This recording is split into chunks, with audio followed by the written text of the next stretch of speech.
الحمدللہ والصلاة والسلام علی رسول اللہ وعلی آلہ وصحبہ ومن پیارے بھائیوں اور دینی بہنوں، السلام علیکم ورحمۃ اللہ وبرکاتہ۔ آئیں اپنا دین سیکھیں کورس میں آپ سب کا استقبال ہے، اور آج ہم قصار السور میں سے سورہ القاریعہ سمجھنے والے ہیں۔ اللہ تعالیٰ فرماتا ہے اعوذ باللہ من الشیطان الرجیم، بسم اللہ الرحمن الرحیم۔ القارعۃ ما القارعہ، کھرکھرا دینے والی کیا ہے او کھرکھرا دینے والی۔ وما ادراک ما القارعہ، تجھے کیا معلوم کہ وہ کھرکھرا دینے والی چیز کیا ہے۔ یوم یکون الناس کالفراش المبثوث، جس دن انسان بکھرے ہوئے پروانوں کے جیسے ہو جائیں گے۔ وتکون الجبال کالعہن المنفوش، اور پہاڑ دھنے ہوئے اون کے جیسے ہو جائیں گے۔ فأما من ثقلت موازینہ، پھر جس کے پلرے بھاری ہوں گے، فہو فی عیشۃ راضیہ، تو وہ دل پسند آرام کی زندگی میں ہوگا۔ وأما من خفت موازینہ، اور جس کے پلرے ہلکے ہوں گے، فأمہ ہاویہ، تو اس کا ٹھکانہ ہاویہ ہے۔ وما ادراک ما ہیہ، تجھے کیا معلوم کہ وہ کیا ہے۔ نار حامیہ، تیز و تند آگ ہے۔ اس سورہ میں قیامت کی ہولناکی کی طرف اللہ تعالیٰ نے اشارہ کیا ہے۔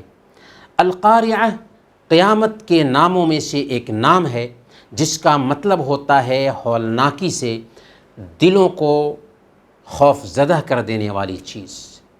چنانچہ اللہ تعالیٰ نے فرمایا کہ القاریعۃ ما القاریعہ، کھرکھرا دینے والی چیز کیا ہے وہ کھرکھرا دینے والی چیز۔ اور آپ کو کیا پتہ کہ وہ کھرکھرا دینے والی چیز کیا ہے۔ یوم یکون الناس کالفراش المبثوث، جس دن انسان بکھرے ہوئے پتنگوں کی طرح ہو جائیں گے۔ جب گرمی میں لائٹ جل رہی ہو تو اس کے آس پاس پتنگے مچل رہے ہوتے ہیں۔ اللہ نے قیامت کے دن کا منظر بیان کیا کہ انسان قیامت کے دن کی ہولناکی اور تباہی سے بکھرے ہوئے پتنگوں کے جیسے ہو جائیں گے۔ وَتَكُونُ الْجِبَالُ كَالْعِحْنِ الْمَنْفُوشِ، اور پہاڑوں کی حالت یہ ہو جائے گی کہ وہ دھنے ہوئے رنگین اون روئی کے جیسے ہو جائیں گے۔ پہاڑ جس کی سختی مشہور ہے، جس کی سختی کی ہم قسمیں کھاتے ہیں، لیکن کل قیامت کے دن دھنی ہوئی روئی کے جیسے ہو جائیں گے۔ ہولناکی اور تباہی کا منظر ہی ایسا ہوگا۔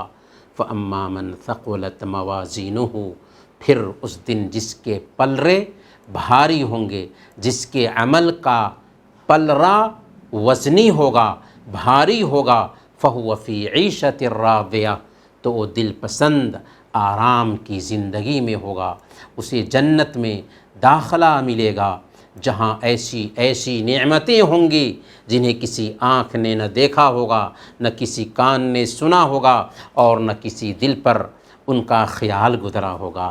وَأَمَّا مَنْ خَفَّتْ مَوَازِينُهُ، اور جس کے عمل کے پلرے ہلکے ہوں گے، فَأُمُّهُ ہاویہ، اس کا ٹھکانہ ہاویہ ہے۔ پھر اللہ نے پوچھا وما ادراک ما ہی، تجھے کیا پتہ کہ وہ کیا چیز ہے۔ نار حامیہ، تیز و تند آگ ہے، جہنم کی آگ جو دنیا کی آگ کے مقابلہ میں 70 گنا زیادہ ہے۔ یہی آگ جلانے کے لیے کافی تھی، لیکن جہنم کی آگ 70 گنا زیادہ آگ ہے جس میں جہنمی جلیں گے۔ اس لیے انسان کو چاہیے کہ غفلت میں نہ رہے، آخرت پر دھیان دے، کیونکہ دنیا چند دنوں کا کھیل ہے اور موت سے کسی کو چھٹکارا نہیں۔ اللہ تعالی ہم سب کو نجات عطا فرمائے، آمین۔ وصلی اللہ علی نبینا محمد وعلى آلہ وصحبہ اجمعین۔